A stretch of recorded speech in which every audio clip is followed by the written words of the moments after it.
Halo, balik lagi di akun gue, Mas Dosen Talks, sebuah channel YouTube yang membahas berbagai fenomena yang menarik, kemudian hangat diperbincangkan oleh masyarakat. Nah, seperti biasa, di episode kali ini gue akan bahas sebuah isu yang beberapa hari lalu sempat trending dan menggegerkan jagat dunia maya. Sebelum gue masuk ke dalam materi, gue mau ingetin buat kalian semua yang belum subscribe, yuk buruan di subscribe. Kemudian jangan lupa di like, dikasih komen yang positif, karena dengan komen positif nanti algoritma YouTube akan bagus untuk channel gue, kemudian nanti akan disebarluaskan sehingga semakin banyak yang menyaksikan tayangan yang berikut ini. Nah, di episode kali ini gua mau bahas beberapa hari yang lalu, mungkin baru 2 hari lalu pada saat video ini ditayang di tag ya, 2 hari lalu, yaitu tepatnya di hari Selasa. Itu ada peristiwa menarik gitu ya, yaitu bertemunya dua mantan gubernur DKI Jakarta, yaitu Bapak Basuki Cahayapurnama atau kita biasa kenal dengan Ahok, kemudian bertemu dengan Bapak Anies Baswedan gitu ya. Nah, dua tokoh besar ini bertemu dalam sebuah event yang diselenggarakan oleh Pemprov DKI Jakarta dalam rangka menyambut 500 tahun HUT Jakarta.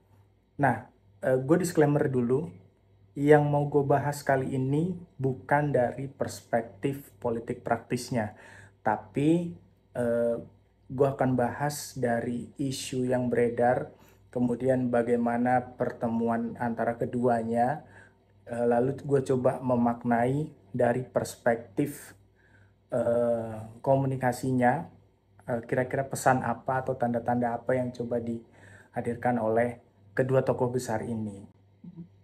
Bertemunya antara Ahok dengan Anies jelas ini membuat jagat dunia maya heboh. Media massa juga ramai-ramai memberitakan ini, sempat trending di TV, di YouTube, di medsos, semua trending gitu ya.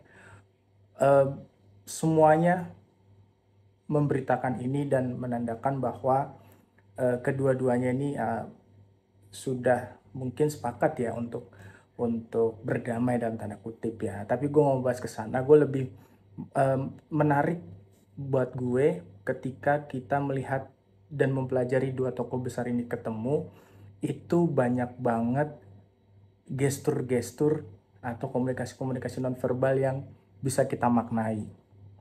Kalau lo pernah nonton video gue yang pertama, itu gue sempat singgung dikit ya bahwa ketika kita berkomunikasi itu kita biasanya pakai dua jenis komunikasi, yaitu komunikasi verbal dan komunikasi nonverbal. Gue ulang sedikit, mungkin dari sebagian lo ada yang belum nonton konten gue.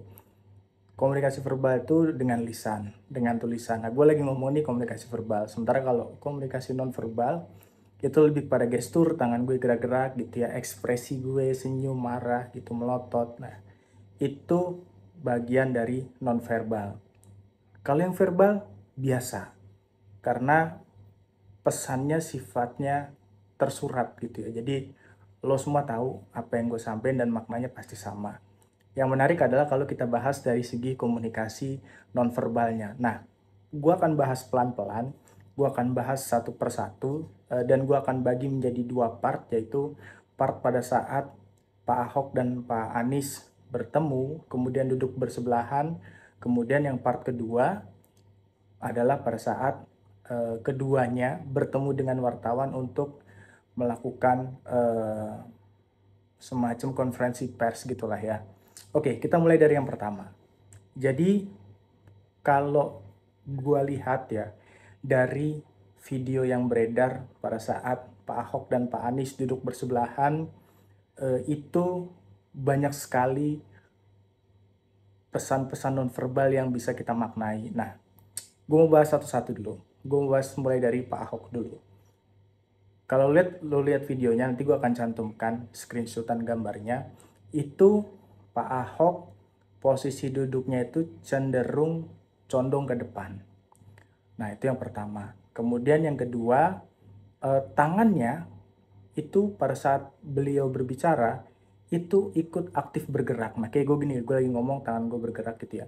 Nah kalau kita bedah dari perspektif komunikasi nonverbal, apa yang dilakukan oleh Pak Ahok ini jelas menandakan bahwa beliau sangat antusias, sangat tertarik pada saat berbicara dengan Pak Anies Baswedan. Jadi gesturnya tuh kalau lo tertarik dengan pembicaraan seseorang, itu badan lo akan condong ke depan, kemudian tangan lo akan ikut bergerak pada saat berbicara. Nah sebenarnya fungsi gestur ini macam-macam guys. Jadi komunikasi nonverbal itu bisa menggantikan komunikasi verbal, bisa mempertebal, nah atau di istilah komunikasi namanya aksentuasi. Nah kali ini Pak Ahok menggunakan gesturnya untuk menjadi fungsi aksentuasi, yaitu mempertebal terhadap apa yang sedang dia sampaikan gitu. Nah dari dua itu gue menyimpulkan bahwa Pak Ahok sangat tertarik pada saat berbicara dengan Pak Anies itu. Nah ini analisa gue ini diperkuat lagi pada saat gue mengamati bagaimana kontak mata yang dilakukan oleh Pak Ahok ke Pak Anies Baswedan. Jadi kalau gue lihat videonya, Pak Ahok coba untuk melakukan kontak mata itu lebih dari 40%. Nah, dalam teorinya, kalau kontak mata itu lebih dari 40%, artinya dia tertarik, dia cukup tertarik gitulah ya. Sebenarnya yang ideal sih 60, karena kalau 80 itu orang juga agak takut gitu ya, ini orang ngeliatin gue mulu gitu. Nah, tapi kalau idealnya sih 60%. Kalau di bawah 40%, biasanya orang menandakan orang itu tidak tertarik dengan apa yang sedang dibicarakan. Nah, Pak Ahok ini gue lihat dari durasi yang ada itu lebih dari 40%. Kisaran 60-70% dia melihat matanya Pak Anies saat berbicara, itu juga menandakan Pak Ahok ini sangat tertarik gitu ya dengan apa yang dibicarakan dengan lawan bicaranya. Nah, itu dari Pak Ahok. Kemudian pada saat yang sama kita bahas dari Pak Aniesnya nih. Nah, eh, kalau lo lihat di gambar, Pak Anies itu posisi duduknya berbeda dengan Pak Ahok. Kalau Pak Ahok tadi duduknya cenderung condong maju gitu ya. Nah, kalau Pak Anies itu duduknya tegak, bersandar tapi tegak. Nah, dalam komunikasi nonverbal itu menandakan bahwa dia cukup tertarik dengan apa yang disampaikan oleh Pak Ahok, meskipun level ketertarikannya ini masih dominan di Pak Ahok karena dia sampai mencondongkan badan ke depan. Nah, bukti ketertarikan Pak Anies itu juga gue bisa lihat dari pada saat beliau sesekali itu mendekatkan wajahnya atau mendekatkan telinganya itu ke arah Pak Ahok. Itu artinya beliau coba menangkap message yang disampaikan oleh Pak Ahok di tengah suasana yang riuh gitu ya. Nah, dalam dunia komunikasi kan ada yang namanya noise. Nah, noise itu salah satunya misalnya suasananya yang tidak kondusif, lingkungan yang ramai pada saat dia berbicara. Sehingga waktu itu Pak Anies gue lihat gesturnya dia agak condong ke sebelah kiri ya, karena Pak Anies duduknya sebelah kanannya Pak Ahok gitu ya. Dia agak mendekat ke Pak Ahok, mencoba menangkap message apa yang disampaikan. Nah, yang berikutnya lagi, yang menarik adalah Pak Anies nih sekali-sekali, kalau lo lihat nanti full videonya banyak di YouTube beredar, itu beliau mengangkat alisnya. Nah, mengangkat alis nih maknanya banyak teman-teman. Bisa lo terkejut, bisa lo gembira, bisa lo marah, dan lain-lain. Nah, yang unik adalah Pak Anies ini menurut gue merupakan salah satu tokoh politik yang dia sangat pandai berbicara menggunakan dua komunikasi yang tadi, verbal dan non-verbal itu dia bisa melakukan dengan sangat baik. Misalnya pada saat dia berpidato, diksi-diksi yang dipilih tuh diksi-diksi yang betul-betul menyentuh orang gitu ya. Kalimat-kalimatnya tuh tertata rapi. Dan dari komunikasi nonverbalnya juga sama. Dari pakaian, bahkan dari frame kacamata yang dia pilih, kemudian juga dari misalnya tadi cara dia merespon Pak Ahok ketika berbicara itu juga menunjukkan bahwa Pak Anies ini memang punya kemampuan komunikasi yang di atas rata-rata politisi lain menurut gue ya. Jadi ketika Alicia naik gitu ya, kemudian dia agak senyum dikit, memang sepertinya menunjukkan ada pembicaraan yang ringan tetapi agak serius sedikit, dan itu mengejutkan Pak Anies gitu. Jadi memang ada tanda keterkejutan gue lihat di situ. Nah kemudian lagi eh, ini tadi pada saat kedua-duanya duduk ya. Nah sekarang gue masuk ke fase yang kedua, yaitu pada saat kedua-duanya mengikuti konferensi pers. Sebenarnya bukan konferensi pers ya, lebih tepat sih doorstop ya. Selesai event biasa wartawan wawancara gitu ya, itu hal yang biasa. Nah pada saat doorstop ini yang menarik adalah kita balik ke Pak Ahok lagi nih. Pada saat doorstop pertama Pak Ahok bilang kan, ngobrol gini, tanya bahas apa sama Pak Anies, kemudian Pak Ahok bilang tanya sama Mas Anies gitu ya. Kemudian datang, gak lama datang Pak Anies, kemudian pada saat Pak Anies tanya wartawan juga. Nah ini ada gestur yang menarik, yaitu Pak Ahok nih eh, menepuk-nepuk eh, pundaknya Pak Anies. Nah beliau sambil bilang nanti ya bulan depan akan ada kejutan. Nah gue nggak tertarik bahas kejutan itu urusan politik. Nah gue tertarik adalah dari caranya Pak Ahok mengirim pesan ya, bahwa Pak Ahok coba untuk mereminder Pak Anies supaya merahasiakan apa yang tadi beliau berdua bicarakan gitu. Jadi di sini Pak Ahok coba untuk lebih mendominasi, mengingatkan Pak Anies, jangan disampaikan ke publik dulu, nantilah tunggu kejutannya, kira-kira begitu. Nah, lalu bagaimana dengan responnya Pak Anies? Nah, Pak Anies juga menarik nih. Pada saat konferensi pers, gue inget banget, ada wartawan itu nanya, Pak Anies, kok kelihatan mesra nih ya? Kemudian yang menarik adalah jawaban dari Pak Anies. Kira-kira kalimatnya ini, kan kalian yang suka bikin gak mesra.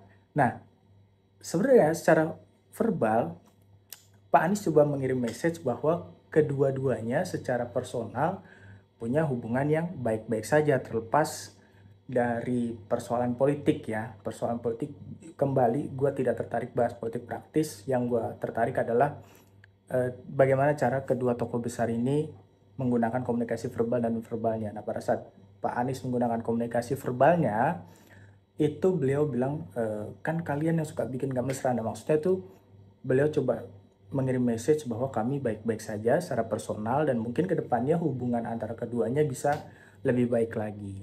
Nah sekarang gue coba, itu tadi pembedaan antara keduanya ya. Jadi memang antara Pak Ahok dan Pak Anies nih gaya gaya komunikasinya jauh berbeda.